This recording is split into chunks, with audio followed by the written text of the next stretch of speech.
বাড়ির প্রত্যেকটি মানুষের সঙ্গে তাদের জীবনটা নষ্ট করে দিয়েছো বাবা। আর তারপর তুমি এসে এখন কোন মুখে আমাদের কাছে ক্ষমা চাইছো? হ্যাঁ, আমরা কোনো ভগবান নয়, আমরা রক্ত মাংসের মানুষ। আমাদেরও কষ্ট হয়, আমাদেরও রাগ হয়, অভিমান হয়, আমাদেরও যন্ত্রণা হয়।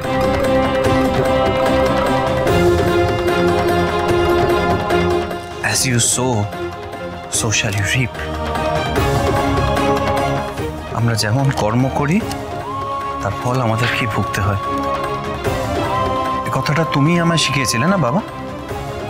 কিন্তু আজ আক্ষেপটা কোথায় জানো?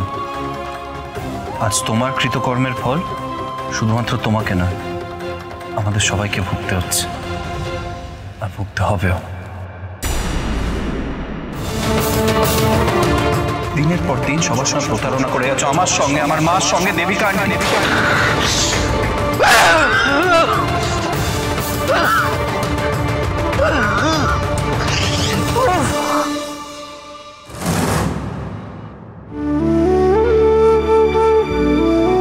আমাকে তুমি ঠিক দেখতে পেয়ে গেলে বলো ঠাম্মি?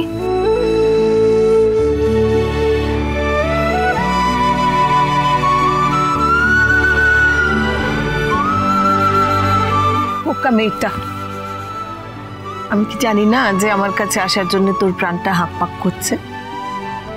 এই সব কে কি বলবে তাদের কথা ভেবে তুই আসতে পারছিস না, তাই তো? ঠাম্মি, আজকে শুধুমাত্র আমার জন্য তোমার এই অবস্থা। মন খারাপ করিস না বাবা, আমি তো জানি তুই কিছু করিসনি। আমার ছেলে মেয়েগুলো অন্ধ হতে পারে, আমি তো অন্ধ নই।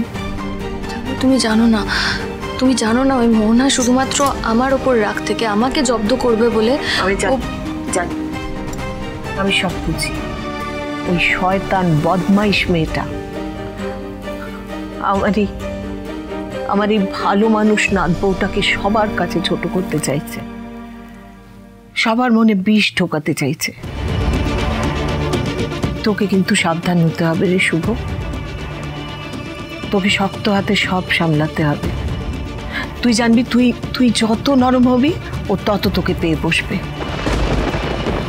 জানি ঠাম্মি, তবে এতদিন মোহনার সঙ্গে আমার খেলাটা পুরোপুরি বাড়ির বাইরে ছিল। এখনো সোজা আমার বাড়িতে ঢুকে সরাসরি আমার সঙ্গে খেলছে। আমি জানি না আমি পারবো কিনা। পারবি, নিশ্চয়ই পারবি। তোর স্বামী, তোর সংসার, তোকে শক্ত হাতে সব কিছু সামলাতে হবে। আর শুভ, এই যুদ্ধটা তোকে জিততেই হবে।